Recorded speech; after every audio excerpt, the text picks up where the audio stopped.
ایک دو مسئلے آپ کی خدمت میں نجاست کے حوالے سے نجاست شراب کے سلسلے میں، اور جیسا کہ آپ کی خدمت میں پہلے عرض ہوا کہ خود شراب نجس العین ہے اور شراب کے سلسلے میں بہت سارے احکامات ہمارے اوپر لاگو ہو جاتے ہیں۔ تو جیسا کہ کل عرض کیا کہ کسی ایسے ہوٹل میں کہ جہاں شراب پیش کی جاتی ہو، کام کرنا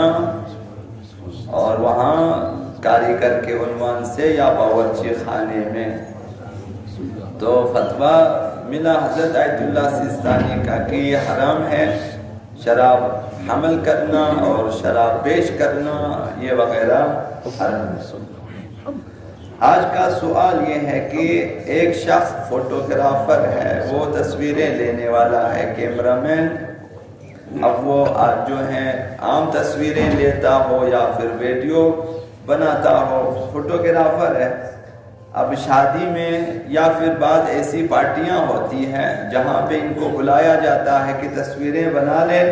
اور وہ دعوت ایسی ہوتی ہے، وہ پارٹی ایسی ہوتی ہے کہ جہاں شراب چلتی ہے، جہاں شراب پلائی جاتی ہے، یا ایسے لوگ وہ اس دعوت میں شریک ہیں کہ جو لوگ شراب پیتے ہیں، شراب سے پرہیز نہیں کرتے، تو کیا اس مسلمان فوٹوگرافر کے لیے اس دعوت میں جانا تصویر لینے کے لیے، خود شراب نہیں پیتا، تصویر لینے کے لیے جائز ہے یا ناجائز؟ حضرت آیت اللہ سیستانی نے فرمایا شراب اور اس طرح کی دوسری پارٹیاں جو حرام ہیں، چونکہ شراب اس میں شامل تو حرام ہے، ان میں فوٹو کھینچنا بھی جائز نہیں ہے، حرام ہے۔ تو ایسے فوٹوگرافر کے لیے، کیمرہ مین کے لیے ایسی دعوتوں میں نہیں جانا چاہیے۔ ولو آپ صرف تصویر لینے جاتے ہیں، آپ کھانا بھی نہیں کھاتے، شراب بھی نہیں پیتے، دیکھتے بھی نہیں ہیں، مثلا صرف ان کی تصویریں لینی، یہ بھی ان کی مدد ہے اور جائز نہیں ہے۔ حتیٰ کہ فوٹوگرافر کے لیے بھی کہا کہ ایسی دعوتوں سے دور رہیں جہاں پہ شراب چلتی ہے۔ اور دوسرا سوال یہ ہے ان سرکاری دعوتوں میں شرکت کرنے کا کیا حکم ہے جن میں شراب پلائی جاتی ہے؟ سرکاری دعوت ہے مثال کے طور پہ، یا مسلم یا غیر مسلم ممالک میں آج کل زیادہ دور نہیں ہے شراب، مسلم ممالک میں بھی آئے دن بہت سارے رپورٹس آپ کو ملتی ہیں کہ مسلمانوں میں بھی یہ بیماری تقریباً جو ہے سرایت کر گئی ہے، نام کے مسلمان ہیں لیکن اندرون شراب چلتی ہے۔ تو اگر سرکاری دعوت ہے کہ جہاں شراب ہے اس دعوت میں، یعنی جو وہاں ضیافت ہے اس میں ایک حصہ شراب ہے، اس دعوت میں کسی مسلمان کے لیے شرکت کرنا جائز ہے یا نہیں ہے؟ حضرت آیت اللہ سیستانی نے فرمایا شراب والی میز پر بیٹھنا اور کھانا حرام ہے، پینا حرام ہے۔ ایک ایسا دسترخوان، ایک ایسا میز کہ جہاں پہ کھانے کی چیزیں رکھی ہوئی ہیں لیکن شراب بھی ہے، تو اس ٹیبل پہ، اس دسترخوان پہ کھانا پینا حرام ہے، بلکہ احتیاط واجب کی بنا پر وہاں بیٹھنا بھی جائز نہیں ہے۔ نہ آپ تصویر لیتے ہیں، نہ آپ کھاتے ہیں، نہ آپ پیتے، صرف بیٹھے ہیں اس ٹیبل پہ، آپ ایسے ہی بیٹھے رہیں، دوسرے لوگ کھا رہے ہیں پی رہے ہیں، وہ بیٹھنا بھی حرام ہے۔ اس قدر ہمیں تاکید ہوئی ہے کہ شراب سے دور رہیں اور شرابیوں سے دور رہیں، شراب کے ماحول سے دور رہیں۔ یہ ایسی بیماری ہے، یہ ایسی بلا ہے، یہ ایسی آفت ہے کہ کوئی بھی شخص گرفتار ہو سکتا ہے۔ تو لہٰذا مسلمانوں کو اس قدر تاکید، خصوصاً نوجوانوں کو جو شہر شہر سفر کرتے ہیں اور جو ملک ملک سفر کرتے ہیں، مختلف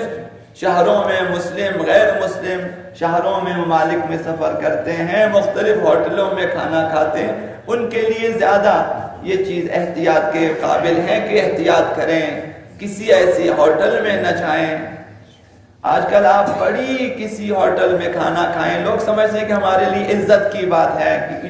5 اسٹار ہوٹل میں ہماری دعوت ہوئی، وہ دیکھیں اس 5 اسٹار ہوٹل میں اگر شراب چلتی ہے تو آپ کے لیے وہاں جانا زیب نہیں دیتا ہے۔ وہاں پہ شرابی کبابی لوگ جاتے ہیں، وہ ایسے اڈے ہوتے ہیں ان کے عیاش افراد کے لیے۔ آپ مسلمان ہیں، آپ مومن ہیں، آپ شیعہ ہیں، آپ کو زیب نہیں دیتا، یہ آپ کی عزت افزائی نہیں ہے، آپ کی تذلیل ہے، یہ مومن کی تذلیل ہے۔ بعض لوگ ایسے ہوتے ہیں اپنے بیٹے بیٹیوں کی شادی کا جو ولیمہ وہ ایسے ہوٹلوں میں دے دیتے ہیں، بھائی بڑے ایسی ہوٹلیں ہیں، آپ اس ہوٹل میں دے دیں، اگر وہ ہوٹل پاک نہیں ہے، اگر وہاں شراب کباب وغیرہ ہے تو ایسی جگہوں پہ پارٹیاں دینے کے بعد یقین جانے وہ شادی کبھی مبارک نہیں ہو سکے گی۔ وہ جو ازدواجی زندگی جو ایسے ہوٹلوں میں ولیمہ دینے کے بعد شروع ہو جاتی ہے، وہ زندگی وبال جان ہو جائے گی۔ تو لہذا مسلمان جوڑوں کو چاہیے کہ ایسے ہوٹلوں میں شرکت نہ کریں۔ حضرت آقا رسول خدا صلی اللہ علیہ وآلہ وسلم نے شرابی شخص سے کس قدر دور اور رہنا چاہیے اور کس قدر نفرت کرنی چاہیے اس حدیث میں بیان فرمایا۔ من سلم علی شارب الخمر، اگر کوئی شخص مسلمان کسی شرابی کو سلام کرتا ہے، ممکن ہے کہ اسلامی سلام کرے، آپ کہیں السلام علیکم مثال کے، یا ممکن ہے کہ جو ہے غیر مسلم ممالک میں جس طرح ہیلو ہائی ہوتے ہیں آپ وہ بھی کریں، شاید یہ شب اس میں شامل ہیں کہ آپ من سلم علی شارب الخمر، شرابی کو اگر کوئی شخص سلام کرتا ہے، او عانقہ یا معانقہ کر گلے ملتے ہیں آپ اس کے ساتھ، کیا ہو بھائی کیا حال ہے مثال کے طور پہ گلے ملتے ہیں، حال احوال پرسی کرتے ہیں۔ اب شرابی کا کیا حال پوچھنا ہے، دنیا میں اس کی حالت بدتر ہو جاتی جائے گی، عالم معنی میں، عالم ملکوت میں، عالم برزخ میں برزخی شکل اس کی شاید کتے اور خنزیر سے بھی بدتر ہوتی ہے۔ وہ جو معنوی شکل بنتی ہے ہر شخص کی، یا کبھی کئی شکلیں بنتی ہیں اس کی، تو شرابی کی کیا شکل ہوگی؟ تو آپ اسے کیا احوال پرسی کریں گے؟ جو شخص سلام کرے کسی شرابی کو یا گلے ملے اس کے ساتھ، او صافحہ یا مصافحہ کرے، ہاتھ ملائے، اسے ہاتھ ملائے۔ 3 احبط اللہ علیہ عمل 40 سنہ، خداوند اس کے 40 سال کے اعمال کو نابود کر دے گا۔ اگر جان بوجھ کر کوئی شخص ایسا نہ کرے، غلطی سے اگر ہو جائے اپنی جگہ، اگر مجبوری ہے وہ اپنی جگہ، آزاد ماحول میں معمول کی زندگی میں کبھی یہ کام نہ کریں، خداوند ناراض ہو جاتا ہے۔ شرابی سے دور رہنا چاہیے، اسے سلام بھی نہ کریں، مصافحہ بھی نہ کریں اور گلے بھی نہ ملیں۔ سیاسی لوگ اس خطرے میں زیادہ ہیں چونکہ وہ سیاسی میدان ہے، سیاسی میدان میں دین بہت ہی کم رنگ ہوتا ہے۔ اب وہاں ہر قسم کے لوگ سیاسی میدان میں آتے ہیں، وہاں جو اسمبلی ہوتی ہے وہاں پہ مختلف قسم، اب وہ گلے ملتے ہیں، احتیاط کریں۔ ممکن ہے کہ ایک سیاسی ملاقات میں آپ کے 40 سال کے اعمال جو ہیں وہ بے اثر ہو جائیں، جو مقبول درگاہ ہے خود۔ اب 40 سال کے عمل ممکن ہے آپ کی زیارتیں، آپ کے جماعات، آپ کے حج بھی شامل ہوں، اور آپ کے صدقات، خیرات، نذورات،